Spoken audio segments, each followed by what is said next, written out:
Hey guys, and welcome back to this channel. In this video, I'll be showing you guys how you can get extra gems in 99 Nights in the Forest, the game. Obviously, there's a way to just purchase gems here.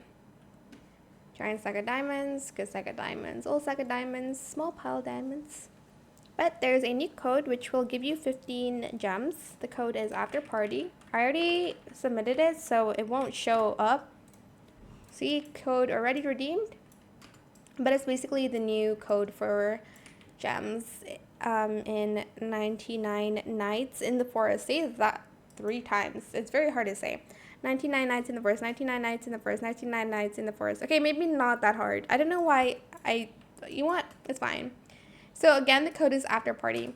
I hope it was helpful for you guys. Don't forget to like, comment, share, and also subscribe to this channel if you haven't done that already.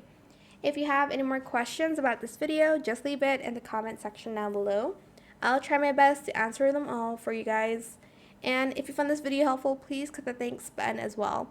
That is it. Thank you so much for watching. Bye.